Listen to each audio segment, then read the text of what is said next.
Boa noite, nós estamos chegando com mais um TH Cidade, aqui pelo TH Mais SBT.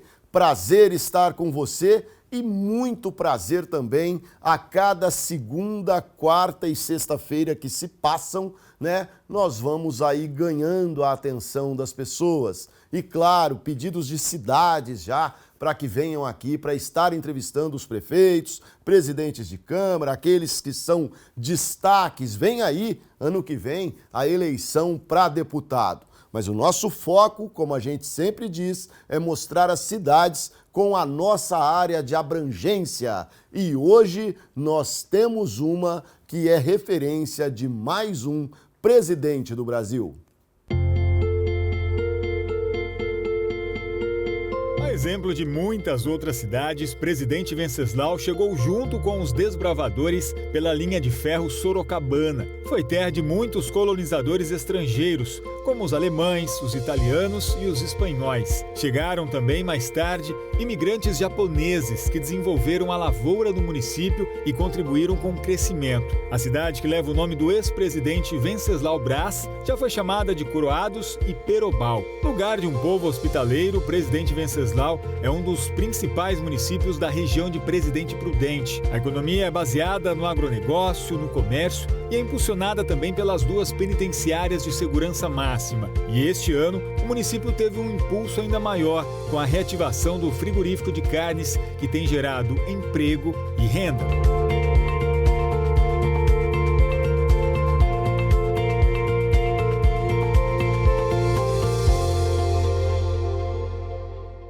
Apaixonante, presidente Venceslau. Apaixonante também é conversar com a maior autoridade do município. O nome dela já diz, Bárbara. Boa noite, Bárbara Vilches. É um prazer te receber aqui no TH Mais SBT.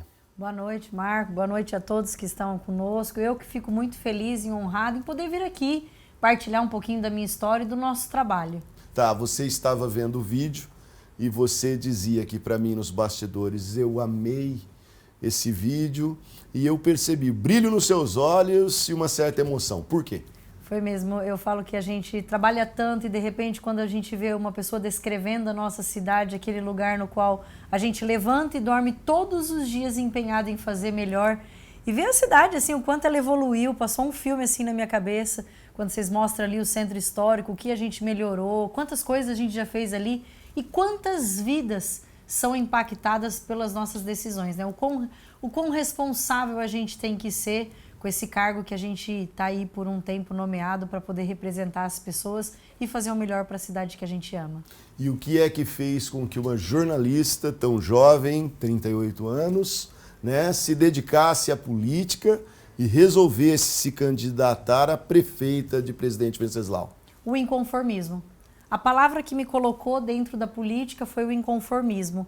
Eu sou uma menina que não tenho nenhum vínculo político, nenhuma herança política familiar, mas em um trabalho voluntário que eu fazia na minha cidade, numa casa de acolhimento de crianças, eu comecei a me questionar sobre as políticas públicas. E eu falo que hoje, como sociedade, a gente é muito questionador. Mas o quanto a gente quer estar lá no lugar do outro e colocar em prática aquilo que a gente é cheio de teoria, né? Tá. Então eu falei, eu preciso me candidatar. E aí, lá em 2020, eu decidi sair candidata a prefeita.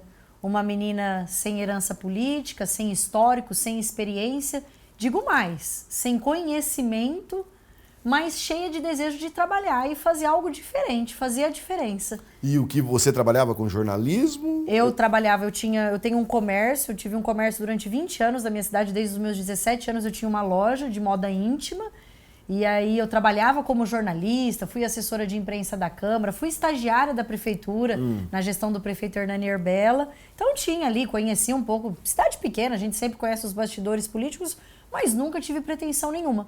Porém, quando eu vou fazer esse trabalho voluntário de presidente dessa casa de acolhimento de crianças, onde a gente reescreve a história do Lar Aconchego, eu começo a lidar com a política pública, com a vulnerabilidade, com a população, com uma realidade distinta da que eu cresci. Eu falei, gente, o agente político é o que tem o maior poder de transformação. E eu tinha essa sede de transformar a sociedade, a vida das pessoas. E qual era a minha maior ferramenta para conseguir ver resultado? através da política. Através da política. Tá, mas aí você, de repente, conta para sua cidade, eu vou ser candidata a prefeita. Mulher, né? Infelizmente, a gente tem aí o preconceito, tal e tudo mais. O que as pessoas disseram? Deram risada da minha cara e diziam que nem se eu fosse candidata a vereadora eu chegaria em algum lugar. E eu virei uma chacota, virei a menina sonhadora, né? Eu brinco assim que até os meus pais falavam, filha, você sabe que política não é para qualquer um, você vai perder. E, Nossa, seus pais? No intuito de me proteger de uma frustração, porque quando saíram as primeiras pesquisas, nem o meu nome eles colocavam. Naquela eleição tinham 8 candidatos ao todo, nem o meu nome eles colocavam. Eu estava num partido muito pequeno, o Partido Verde, que não tinha nada a ver com a minha condição do que eu pensava, mas é o partido que me deu a oportunidade, eu sou muito grata a isso, ao que eles me deixaram ser dentro do partido, eu mesma, de verdade. Candidata a vereadora, eu tinha 14 pessoas que acreditavam no meu trabalho, mas que também nunca tinham sido candidatas, todos novatos na política. Não tinha ninguém grande, né? Todos os outros candidatos eram filhos de ex-prefeitos, ex-vereadores por 3, 4 mandatos, ex-vereador mais votado. E eu uma menina sonhadora, e eu não tenho vergonha disso não. E eu lembro com muito carinho quando eu me coloquei a candidata a prefeita, a primeira mulher candidata a prefeita, a chacota que eu virei. Tá, mas e depois que ganhou? E aí depois que ganhei eu virei, será que vai dar certo? Porque essa menina não sabe nada. Aí eu era uma incerteza também, né? Porque pra população... Mas comemorou por alguns dias, com certeza. Não, eu comemorei... Deu risadinha na cara de muita gente? Não, eu comemorei, eu fiz um propósito com Deus, que se Ele tivesse algo pra minha vida nessa política, eu ia levar muito a sério aquilo e tudo que eu vivi de dor na campanha, porque foi uma campanha muito difícil, como você disse, uma mulher, ela tem algumas barreiras para superar mais. Eu disse que eu transformaria isso em trabalho e dedicação, né? Então, quando eu ganhei, como diz a minha mãe, e agora, né? Eu falei, agora eu vou aprender. Então, eu tomei a postura do cargo que eu recebi de presente da minha população. Falei, agora eu vou fazer por onde, desses 34% que acreditaram em mim, mas aqueles outros 70 e poucos que não tinham acreditado em mim, deles verem que eu mereço estar onde me colocaram. E trabalhei incansavelmente, assim como eu continuo trabalhando nesse segundo mandato. Pois é, e só para a gente registrar, nós estamos falando da eleição de 2020 e depois, agora, ela foi reeleita no ano passado com 70% dos votos. Só que você, então, essa menina sonhadora, com muita vontade de prestar serviços, ela é eleita e assume que não tem conhecimento nenhum, ela entra e que prefeitura que ela recebe da pessoa que você sucedeu? Eu recebo uma prefeitura com déficit, sem contas aprovadas pelo Tribunal de Contas. O carro do gabinete para chegar até São Paulo nas minhas primeiras viagens, está aqui me acompanhando meu fiel e querido amigo, o Gilson. A gente tinha que parar no posto para ficar pondo água porque fervia, uma frota inteira. Não é aquele Fusca da segunda campanha, não, né? Não, o Fusca da segunda campanha do meu chefe de gabinete. Era um linha que tinha no gabinete, a gente não conseguia mal chegar em São Paulo. Eu lembro um evento em Prudente que o Bolsonaro tinha vindo, o nosso carro ferveu na frente do evento. Nossa Senhora. Uma frota totalmente sucateada, os estoques da prefeitura todos baixos. Dívidas, no primeiro ano a gente pagou mais de 9 milhões em precatórios e uma cidade que esperava resultado, né? Então, terra devastada. Eu vou dizer, para não ficar nessa questão de olhar para trás, uma gestão distinta do que eu acreditava que era o certo. E aí você tem que passar a sua primeira gestão, em vez de realizar tudo aquilo que você queria, você precisava resolver aquilo que te entregaram. Isso. É isso? Casou com a viúva, assume os filhos, né? Exato, e exato. sem problema nenhum, assumir tudo que veio, dívida, toda essa questão de falta de condição de execução das políticas públicas e dos serviços. Falei, vamos organizar a casa e vamos quebrar o sistema, né? Junto com isso, a Covid-19. Isso, junto com isso, a Covid-19, onde eu fui uma prefeita que teve uma postura um pouco distinta do comum. Eu não acreditava que simplesmente parar de trabalhar ia resolver todo o problema. Então, meu negócio era investir muito em vacinar o máximo possível. E eu não acreditava que as pessoas ficando em casa, fazendo churrasquinho e confraternizações e não trabalhando, a gente ia tocar uma sociedade, uma cidade que dependia do comércio. A minha cidade... Todas elas, né? Aqui a nossa região, ela depende do comércio, né? Então, assim... Eu acreditei muito nisso. Então, eu fui uma prefeita que lidei com muito jogo de cintura entre a vida, que é uma coisa única que a gente tem e que a gente tem que preservar, mas também de como a gente toca essa vida, né? Que a gente precisava trabalhar. Então eu tive ali alguns decretos um pouco mais maleáveis, não irresponsáveis, mas comprometido com aquela população autônomo, empreendedor, que estava sofrendo também. Então foi uma postura que eu tive e que deu certo, graças a Deus, a gente não teve grandes consequências. Avançamos muito nas vacinas. Na época a gente batia todos os recordes em vacinação. Eu agradeço a nossa equipe da saúde que foi firme nisso e vencemos, né? Esse momento tão difícil que foi da Covid. E se vencemos, então você consegue acertar a casa nesse primeiro mandato? Você diria que a grande vitória do primeiro mandato 2020-2024 foi acertar a casa em Presidente Venceslau? Mais do que isso. Mais eu do que acertei a casa e comecei a andar. Eu achava que eu só ia conseguir acertar a casa e ficar no mesmo lugar. Ah, tá. Não, eu consegui, graças a Deus, a parcerias com o governo do estado, governo federal, além de organizar a casa, avançar, mostrar para as pessoas que era possível fazer coisas que as pessoas já não acreditavam mais, porque o seu programa deve viver muito isso, né? Essa curiosidade de trazer um político, um vereador, um presidente de câmara, um prefeito, é porque as pessoas já não acreditam mais. Hoje a política ela ficou banalizada. E eu falo que nós, políticos, a gente tem a missão de moralizar de novo essa profissão. Uma profissão difícil, de extrema entrega. Quem é comprometido e responsável com a coisa pública. Pessoas como eu, né? Eu posso e falo isso de boca cheia. Na minha cidade eu tenho esse testemunho. Então eu consegui mostrar para as pessoas que aquela menina, sem conhecimento, organizou uma casa e começou a trazer resultado. Conseguiu trocar o carro do gabinete? 98 veículos novos na nossa frota. No primeiro mandato? No primeiro mandato. Caramba, 98 veículos. Com recurso próprio? Recurso próprio, governo do estado, governo federal, financiamento. Eu parti para todas as linhas que eu tinha. E é muito engraçado que na minha primeira campanha, todo mundo dizia assim, onde essa menina vai? Ninguém nem conhece ela, porque eu não tinha nenhum padrinho político, né? Eu não tinha ninguém para andar comigo. E eu falo que foi a minha verdade, o meu olhar no olho lá em São Paulo, no governo do estado, falar, me ajuda, eu não conheço, que eu consegui. E a gente renovou frota, fez obras de anos e anos e anos de espera. E isso fez com que eu fosse reeleita com quase 71% contra 6 candidatos, né? E dando um banho em todo mundo. 70,96%, o segundo colocado, que foi o Major Ferraz, 18,68%. Acachapante, indiscutível, né? Esse segundo mandato dela, uma menina que começou na política, mostrou por onde, e a população falou, não, nessa aí a gente tem que deixar ela continuar lá. Nós vamos fazer uma parada, um rápido intervalo comercial, e nós voltamos já já aqui com a Bárbara Vilches, a prefeita de Presidente Venceslau.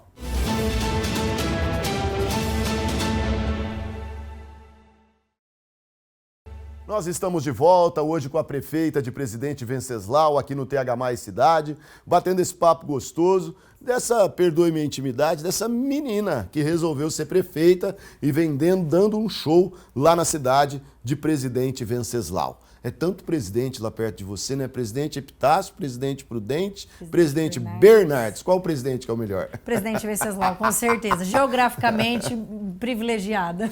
Ô, Bárbara, eu vi algo no seu Instagram e eu até pedi pro pessoal aí da produção separar, que eu achei maravilhoso e vou indicar para todos os prefeitos que eu conversar. Vamos dar uma olhada no que essa moça comprou para a prefeitura. Outono, varre daqui, as folhas voltam dali. Mas essa é uma batalha que chegou ao fim aqui em Presidente Venceslau a partir de hoje. A nossa gestão fez um investimento e comprou uma máquina sugadora de folhas. E é ela que vai comandar e deixar a nossa cidade limpa a partir de hoje.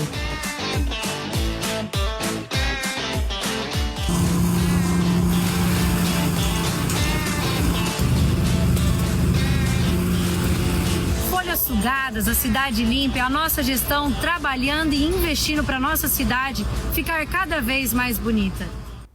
Resolve a máquina? Resolve. Valeu o valor que você pagou? Opa, ajudou Custa muito. caro? Não, cerca acho que de 40 mil no máximo. E limpa mesmo? E limpa mesmo. Aí o que faz? A equipe vai, Porque antes a equipe tinha que juntar tudo, colocar em sacola bag, aí às vezes fica pesado, e uma máquina para levantar. Agora a máquina vai, suga, joga já dentro, direto no caminhão caçamba, e agora eu vou sentar com a equipe para a gente dar uma compostagem para essas folhas, né? Sim. Que é um outro processo para a gente também ter... E aí o povo lá não precisa varrer calçada. Não Aposentado precisa sim, não. Essas máquinas é para as nossas áreas verdes. Mas se Deus quiser, quem sabe a gente avança, compra mais e consegue, assim, toda a cidade, né? Mas a nossa cidade é uma cidade um pouco maior, de um porte maior. E essas máquinas vão ficar para as áreas verdes, que junta muita folha.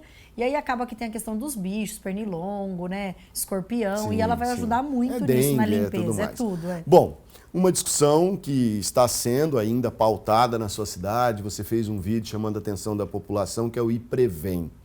E aí você chegou a sofrer ataques na Câmara de que você estaria fazendo terrorismo, né? Existe a previsão de descontos nos vencimentos dos aposentados. Queria que você falasse um pouquinho a respeito e se realmente tem esse impacto todo que você falou, a nível de você perder emendas, perder verbas do governo estadual e até federal. Essa é a segunda vez que eu protocolo o projeto de reforma da Previdência, né? Essa não é uma invenção da prefeita Bárbara ou da prefeitura de Presidente Venceslau. Quem está nos assistindo aqui com certeza está no meio político, entende? Diversas cidades vivem essa mesma dor das previdências próprias falidas. O IPREVEM de Presidente Venceslau, ele é um natimorto, eu chamo ele assim, porque ele, desde a sua fundação, ele já nasceu da maneira errada, não tinha como ele ter sucesso, pois ele nasce, anos depois já começam a se aposentar os primeiros servidores e não tem um caixa para isso, com aposentadorias elevadíssimas, privilégios para alguns. E eu sou a única gestão, e isso eu não tenho medo de dizer, os números comprovam, que tive a coragem de fazer os repasses devidos como tem que ser. Hoje o IPREVEM tem um caixa, 23 milhões aplicados, todos da minha gestão. Quando eu peguei tinha 1 milhão e pouco, 2 milhões mais ou menos. Hoje ele já tem 23 milhões, todas as alíquotas, os aportes, os parcelamentos em dias feitos. E essa é uma lei que eu poderia deixar passar, Marco. Meu mandato acaba daqui 3 anos e meio. E eu já fiz os investimentos prioritários, eu já tenho um planejamento para esses próximos 3 anos, porque eu trabalho assim, senão eu não teria contas aprovadas pelo Tribunal de Contas. E eu poderia, toco o barco, politicamente eu saio bonita, mas lembra que eu te disse que eu tenho um propósito com Deus e o meu compromisso de fazer o melhor pela minha cidade. A oposição, de uma maneira que sempre esteve na política, a minha oposição, eles não são novatos como eu. Já deixaram essa bola, já chutaram essa bola lá atrás e querem continuar chutando. Mas quando a gente chuta essa bola, a gente está chutando inúmeras vidas e famílias. E hoje a gente tem que olhar que não é só do servidor, é de uma cidade. A gente vai perder as certidões se a gente não começar a regularizar. E não é a Previdência de Presidente Venceslau, isso já aconteceu na União, isso não é uma novidade. E é uma coisa que já corre uma PEC... O IPREVEM, ele não é um fundo de complementação, ele administra as aposentadorias do servidor. É a previdência própria, é o nosso INSS, é o INSS de Presidente Venceslau, que nunca teve uma revisão dos planos de aposentadoria. Não tem como. Hoje, uma pessoa do Estado que aposentou há 10 anos atrás, ela vive bem hoje? Ela não tem teto, a pensão é vitalícia? Foram algumas coisas que ao longo do histórico do nosso país ele foi precisando ser feito e que na nossa Previdência não foi feito.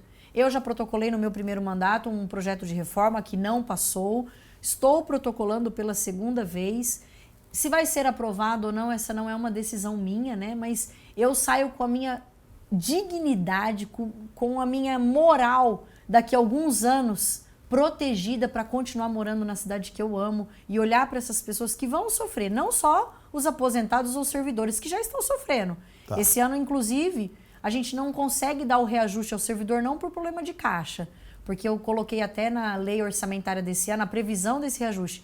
Mas como eu passo uma alíquota suplementar pro IPREVEM, essa alíquota entra como meu gasto de pessoas. Entendi. E eu já estou no teto.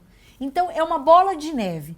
Mas a oposição, né, por ser oposição, só quer desconstruir isso. Tanto que o servidor da ativa, ele já paga os 14%. Ele entende que a reforma é uma questão necessária.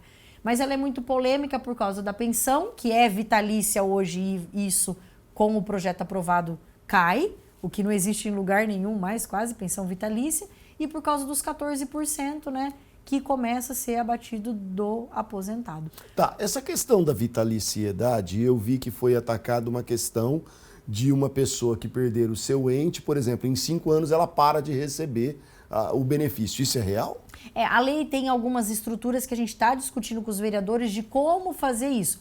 Mas, assim, hoje, o IPREVENCE, você aposentou faz 1 ano e morreu.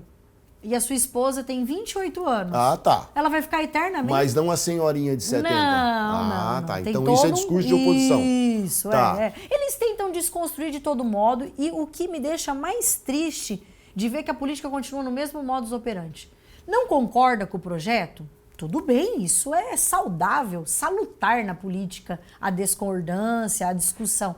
Mas apresente um caminho para a gente trazer solução para essas famílias, né? Tá. Senta, vamos discutir. Por exemplo, tem a questão do desconto dos 14%. A gente está discutindo para não descontar da pessoa que recebe um salário mínimo, 2, 3 salários. Vamos sentar, vamos fazer uma emenda. Tá. E estudar o melhor caminho, né? Tá. Na Câmara, você teria que ter maioria. 9 vereadores foram eleitos com você. 9 vereadores foram eleitos comigo, mas como eu disse, a gente trabalha a independência dos poderes, né? E cada um... Mas harmônicos. Harmônicos, com certeza. E cada um sabe a sua consciência como vai votar. Eu sempre digo isso e vou falar e falo aqui. Que bom que eu tô tendo essa oportunidade para deixar registrado. Eu falo que eu quero deixar registrado o maior número de lugares. A minha parte eu fiz com muito respeito e compromisso a você. É um remédio amargo. Necessário. Não tem jeito para que a dor não aumente. Maravilha. Bom, realizações, eu vi que você comemorou um ar-condicionado, a climatização de uma escola. As escolas hoje lá são todas climatizadas? 100% climatizadas as escolas Olha municipais. que alegria em falar. Quando falo de escola é minha emoção. A gente fez um projeto chamado Escola Conectada, Marco, quando eu entrei, porque a gente pegou a pandemia e as professoras com o celular bugando. Aí a gente criou a Escola Conectada, que começava com o quê? Primeiro, energia solar. Primeira coisa que eu implementei nas escolas. Aí, um notebook por professor. Aí a gente colocou Wi-Fi em todas as salas de aula, lousa branca, as coisas básicas até. Tablet. Aí a gente começou a climatizar as salas de aula. Distribuição de material escolar. Eu vou aqui até falar... Primeiro ano eu fiz questão que o lápis fosse Faber-Castell, para provar para as pessoas que a coisa pública ela pode ser boa, né? Que a gente pode dar um material com qualidade, e isso foi um impacto gigantesco. Tênis, uniforme, mochila. E é onde a gente se realiza, porque eu falo que é dentro da escola que a gente vai escrever o futuro da nossa cidade. Questão de saúde. Você enfrentou a Covid-19, que ninguém sabia direito para que lado ir. Como é que está a questão da dengue hoje no município e a questão de saúde em geral? Eu tenho um orgulho da dengue. É o meu primeiro ano. Eu tenho um orgulho. Presidente Venceslau, os números são assim impressionantes. A gente já até recebeu... É a máquina. E um trabalho preventivo. A gente já até recebeu do Ministério Público documentos parabenizando, porque os últimos 3 anos a gente não teve o surto da dengue, né? A gente teve baixíssimos casos. Maravilha. Por quê? Porque a gente faz um trabalho de prevenção lá em novembro. E há 2 anos a gente faz um trabalho com as caçambas, onde todos os bairros que têm os ESFs, a gente distribui caçambas semanalmente para as pessoas ir fazendo bota fora. A gente não faz aquele bota fora de arrastão só. Então, toda semana, o bairro vai receber em alguma localidade a caçamba para a pessoa por fora. E isso trouxe muito resultado. Quando a gente olha os números da região, graças a Deus, o presidente Venceslau é o melhor. E lógico, um trabalho conjunto com a comunidade. A gente faz esse dispositivo de colocar as caçambas, de fazer as visitas e a comunidade ajudando a gente a cuidar cada um do seu quintal. Tá. Ô, Bárbara, você nesse seu relacionamento com a Câmara, você agora discutindo algo que pega na veia do servidor, né? E como você falou, é um remédio amargo. Você diria que hoje a maioria é situação ou de fato é oposição? Do coração de cada vereador eu não posso dizer. Eu posso dizer... Mas e na votação em geral, você não percebe? Eu acho que hoje a gente tem, assim... Eu não sei se a gente precisar da maioria absoluta, se a gente vai ter. Tá. Eles acreditam que minha vida política acabou, então que cada um tem que cuidar. Hein? Eles acham que como eu estou na minha reeleição, acabou a minha história política, né? Eu vou te perguntar, acabou. Terminado o seu mandato agora, prefeita, Sim. você não pode ser, pelo menos na próxima, o que é que você pensa? Eu vou trabalhar. Aonde eu vou trabalhar? Talvez aqui, quem sabe, né? Se tiver uma vaguinha para mim, né? Mas quem sabe, a vida política eu gostei, eu nunca omito isso. Você pensa em ser candidata a deputada? Não, eu vou terminar meu mandato, né? Vou concluir os meus 8 anos. Esse foi um comprometimento meu com a minha população. E se eu tiver um futuro político, se houver uma oportunidade, eu tô aqui para viver ele assim como eu estive para ser prefeita. Como que uma cidade de 40 mil habitantes não tem transporte público e vive em paz? Porque ela é pequena, né? Acho Mas 40 mil pessoas? Ela é bem pequenininha, assim. Hoje a gente tem ela não tem... A extensão dela territorial não é uma coisa que dificulta tanto. Tem muito mototáxi, o tal do telemoto, que facilita e ajuda as pessoas e até é uma paz na vida do prefeito. E é uma paz na vida do prefeito. Eu já tenho resíduo sólido para me dar problema. Tá certo. Bom, você é a primeira mulher eleita prefeita de Presidente Venceslau, quebra todos esses paradigmas, né? E não sabe mesmo ainda o que é que vai fazer ao término do mandato. Não. O que é que você ouve das pessoas? As pessoas sempre brincam, né? Hoje aqui na TV brincaram, vamos trabalhar para você um dia. E eu falo, eu quero trabalhar para as pessoas e continuar contribuindo com a minha comunidade, aonde as pessoas entenderem que eu consiga entregar o meu melhor. Tá, você fez um vídeo para esclarecer para as pessoas que era mentira que estava sendo vendido o departamento de água e esgoto. Nunca vou vender o meu departamento de água e esgoto, ele é minha galinha dos ovos de ouro. Eu reestruturei o DAI, era uma secretaria dentro da prefeitura sucateada. Hoje a gente remodelou todo o DAI, hoje a gente tem todos os poços artesianos com automação, a gente perfurou 2 poços, terminou com um problema de falta d'água de um bairro de mais de 30 anos, parou com a captação de água, a gente está modernizando.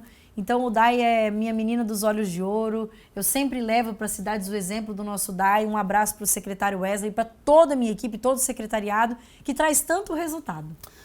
Eu quero muito agradecer a sua visita aqui ao TH Mais Cidade, ao TH Mais SBT. É muito bom quando a gente vê uma pessoa jovem ser essa vela forte que fala, você diz na rede social que você é uma entusiasta. Eu ia falar isso E agora. é isso mesmo que a gente percebe ao conversar, esse seu brilho nos olhos, esse sorriso fácil e sem ter medo de desafio.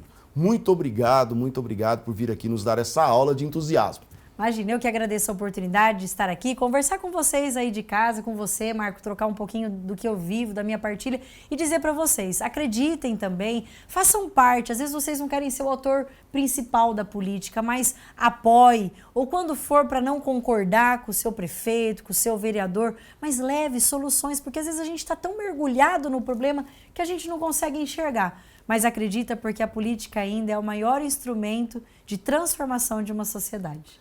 Você está vendo cada presente que a gente recebe em viajar pelo noroeste, pelo oeste do nosso estado?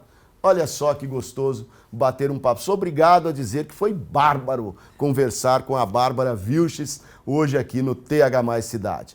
Muito obrigado a todos, boa noite e até o próximo programa.